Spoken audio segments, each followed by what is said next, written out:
Hello everyone, this is Chakawet here, and today I'm going to be presenting to you my top 10 most interesting terminal entries of Fallout New Vegas. Despite doing 2 videos for Fallout 4, I will only be doing one for New Vegas because the amount of terminal entries is way less fast. Again, this will include terminal entries from all of the DLCs. Please enjoy. 10. Inter-Office Correspondence number 3262173. Repconn Aerospace was a pre-war company that specialized in the production of rockets and rocket fuel as well as alternate fuel sources. Leonard Steeple, the vice president of the company, did his best to keep the company out of weapons contracts and, along with Julia Masters, the company's chief financial officer, was able to prevent it from being bought out by Poseidon Energy. Unfortunately, as we can read on Julia's terminal in the Repconn headquarters, Poseidon was not the only large company Repconn had to worry about. To Julia Masters, CFO, from Leonard Steeple, Vice President. Julia, I'm sure you have heard by now about Robco's intentions to buy out our company. In the past, you and I have been of like mind when it comes to the moral and financial future of this company. When Poseidon showed interest those years ago, you helped me rally the board in order to keep Repconn autonomous. I'd like your help again with Robco. Piers claims that Robco is buying shares in the company to force a hostile takeover if we won't sell willingly. I don't believe that they will be able to pull together enough shares without some approval of the board. I think that you and I will be able to sway enough votes to keep the company safe. I hope you will stand with me for this. Leonard. Eventually, Robco did buy out Repconn, and Steeple stepped down as vice president. 9. Journal entry 6/19/2077. They've all turned against us, haven't they? Cindy Lou is right. I've had no choice. May God forgive me what I've done. All my employees, all those people I thought loyal friends. Was I wrong? Am I crazy? I've scattered this journal across all the terminals in the office, just in case. They won't take me without a fight. As soon as I finish this entry, I'm activating the security systems. If you're reading this and you're American, God bless the USA. If you're reading this and you're my brother, see you in hell. Anthony House. Anthony House was Robert House's half-brother and the owner of H&H Tools Company. He was extremely paranoid and possibly suffered from schizophrenia. Though the company's profits flourished under Anthony's control, he implemented many security precautions such as DNA screenings and also prohibited anyone from looking at him who might steal his thought energy. After Robert House rose to prominence with Robco Industries, Anthony fell deeper into his delusion, believing his brother was coming to take him down. Eventually, Anthony suspected even those closest to him and locked down the factory. This terminal entry can be found on Anthony's terminal in the H&H Tools factory. 8. Chief Fire Officer Report, number F1218. After the war, Camp Searchlight became a military base for the NCR. Unfortunately, the site was extraordinarily dangerous, as can be read on the Chief Fire Officer's terminal in the Searchlight Firehouse. The local police department diverted several trucks from Senofra carrying nuclear waste to Searchlight this morning. I didn't get all of the details, but I heard something about bombs going off nearby and that the trucks were being diverted for safety reasons. 2 of them were housed here at the fire station. The third had to continue on to somewhere else because we didn't have enough room to accommodate them all. For some odd reason, it was heading toward Cottonwood Cove. I don't know what he's planning on doing with it down there. The NCR became a target for the Legion at Searchlight, and eventually Vulpes Inculta and his Frumentari succeeded in releasing the radiation from the trucks, turning Searchlight into an irradiated hellhole, and killing or turning the NCR soldiers stationed there into feral ghouls. 7. Log number 481. A unique vault, Vault 19, had 2 overseers, one for the blue section and one for the red section. The Reds and Blues were kept away from each other with limited contact to fuel paranoia and rivalry. The residents of the vault were driven to insanity, with the possible usage of subliminal messages and gases being piped in through the vents. We can read the worries of one blue vault dweller on the terminal of the blue sector's first floor. It took some convincing, but I finally got him to show me what he found on the doc's computer. He was right. I wouldn't like it. The patient files looked like those from an asylum. The patients' names were all in code, but some of them seemed to fit the people around us. But they can't be us. I don't remember being insane. I think I would remember something like that. But it must be true. It explains the doctor's behavior and the bodyguards. I don't know why I can't remember. It must be that doctor. Maybe she's drugging us. I need to get into that office. There is no positive answer to whether the doctor and the overseers were really poisoning and controlling the vault dwellers or not, and their fate is left unknown. However, it can be guessed that they succumbed to their paranoia. 6. Message: Con Hospitality. Manny Vargas is a former NCR 1st Recon sniper who now acts as a sentry in Novak with his former best friend, Craig Boone. Before joining the NCR, Manny was a member of the Great Khans and still holds loyalty to his friends from his past life. During the Bitter Springs massacre, he even faked illness so as not to fight his former comrades. After Boone's wife was captured by the Legion, Manny's friendship was destroyed and he found himself with no one to turn to. He eventually sheltered the Great Khan leader, McMurphy, and Benny in his room in Novak, as we can read on his terminal in his room. Manny, you made the right choice putting us up and keeping it quiet. This weasel Benny has been twitchy since we stole that package from his boss, making me nervous as hell. But when I found out we'd be passing through on our way to Boulder City, I was sure we could count on you. Let the other cons say what they want. I know where your loyalty is. One day you'll remember where you belong, and your brothers and sisters will welcome you back like you never left. You know where to find us. McMurphy. 5. Log 2. Little Yangzte is a now ghoul-infested concentration camp that was used before the Great War to imprison Chinese Americans for experimentation by the think tank scientists.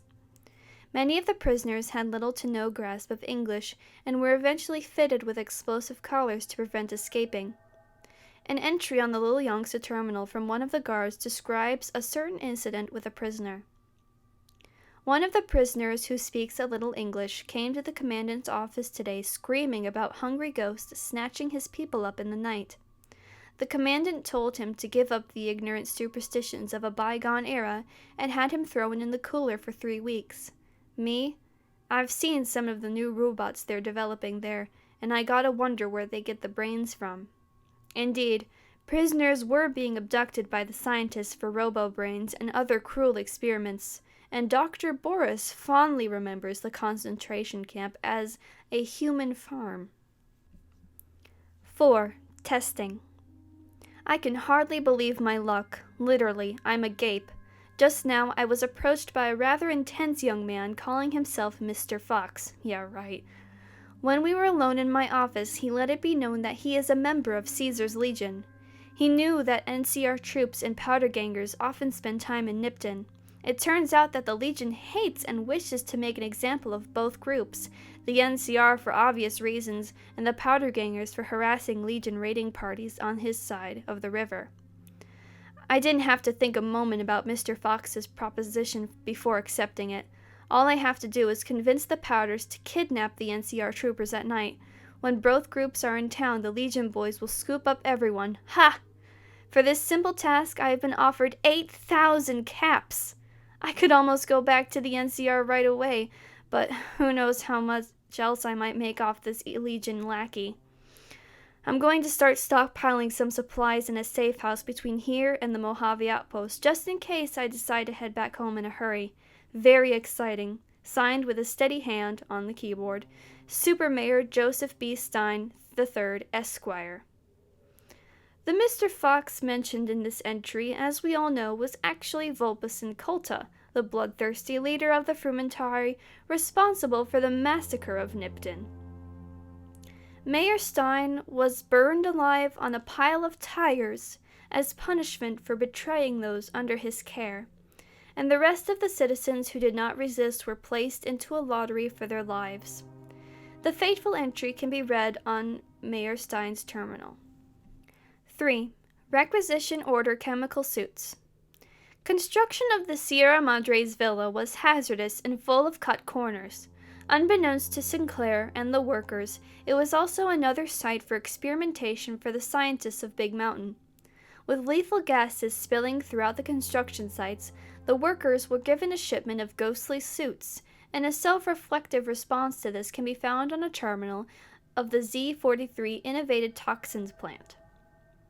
Got word today that there was a chemical leak at the Sierra Madre. Sinclair was on the phone to ask for more help from the think tank execs, so they're sending him the prototype chemical suits to protect the villa workers. Looks like they're following up an experiment with another experiment? The whole process creeps me out, and the way they're monitoring the Sierra Madre villa and examining the results. I don't think Sinclair even knows what he's really paid for. To be guineas like the little Yangzte Chinese, maybe be more merciful if war did break out, put an end to this chain of horrors. The ghost people of the Sierra Madre are the horribly irradiated workers of the Sierra Madre, stuck forever in their Big Mountain suits.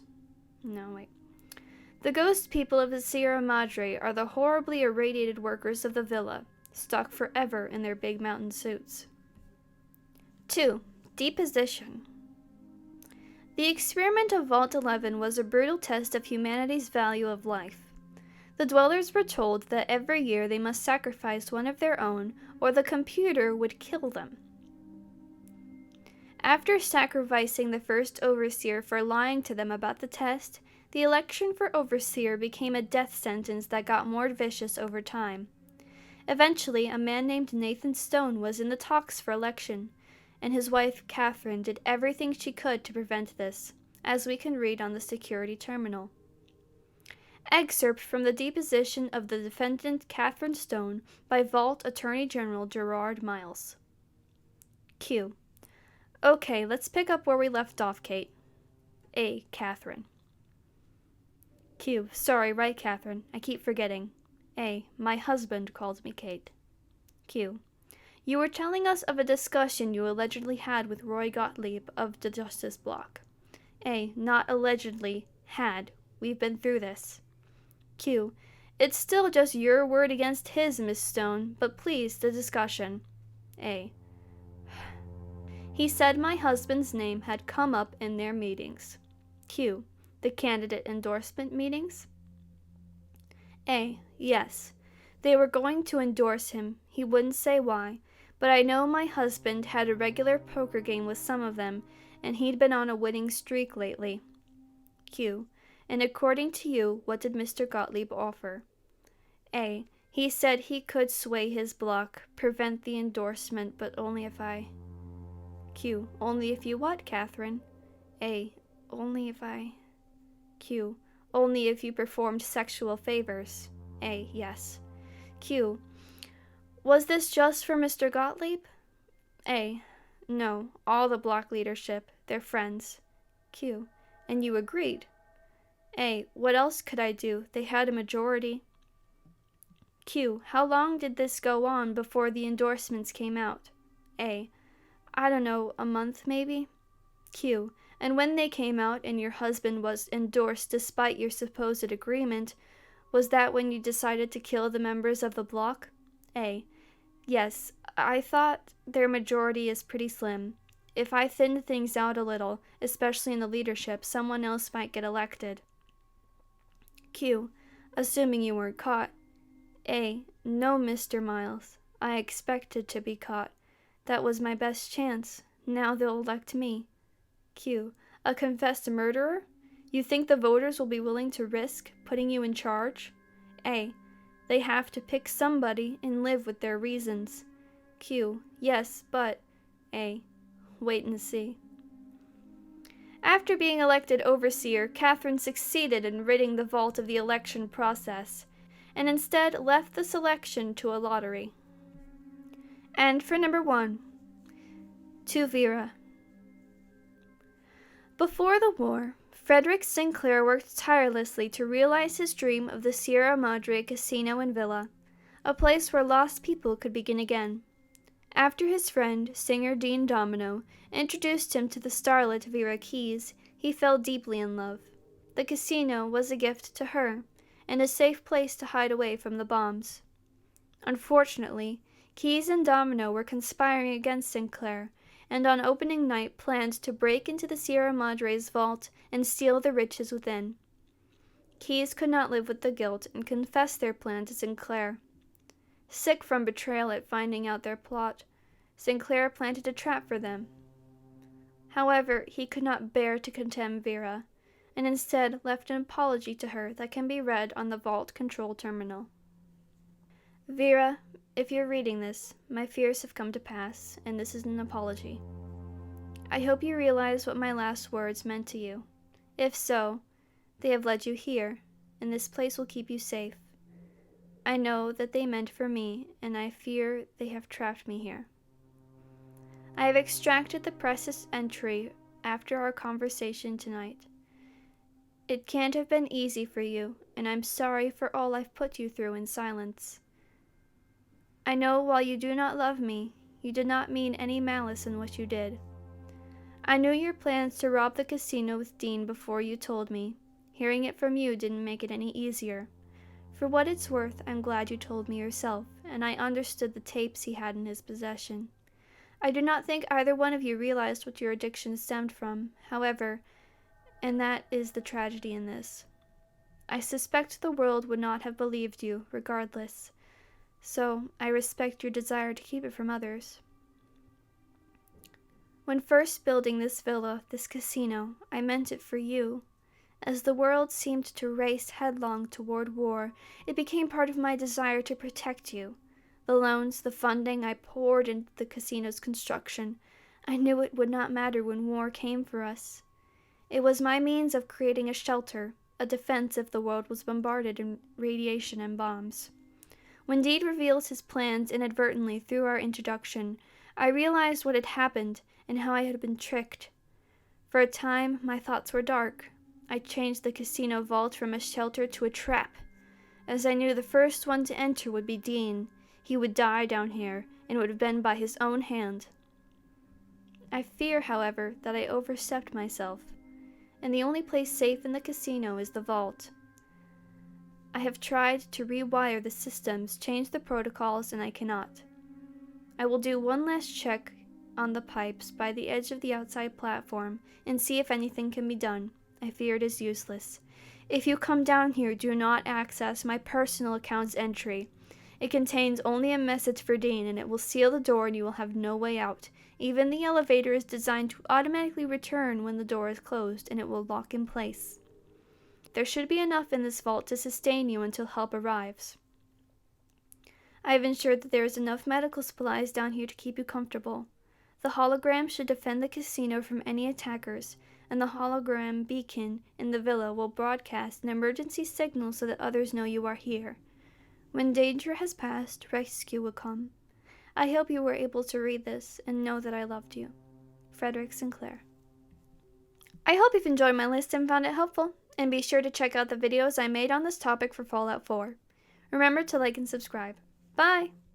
Do you believe in kissing, honey? You bet I do. Well, I believe in kissing, honey, when the moon is new. So as many of you know, I am a citizen of the USA, and currently our country is suffering from a crisis at the border. Immigrants seeking asylum in the US are being detained. Families are being separated and kept in detention centers in horrible conditions. All of it is scary and horrible, and a bit hard to come to terms with. So until things start getting better, I'm placing this message at the end of all of my videos to try to use what little influence I have to bring awareness and help. There are a number of things you can do to help. One of the simplest things is to donate to Immigrant Families Together, who are fundraising money to pay the bonds of detained immigrants and also provide necessities to families such as hygiene products, food, and shelter. This organization is also looking for volunteers. You can also take direct action by calling your state's government's officials and try to make your voice heard, and also refuse to let your taxes go to fund these facilities. There are many groups online that are looking for help to make sure these people are treated like human beings and receiving the help they desperately need. Let's prove that there is still hope for humanity and help solve this crisis in the most humane way possible. Remember, showing kindness isn't political. It's just the right thing to do. Thank you.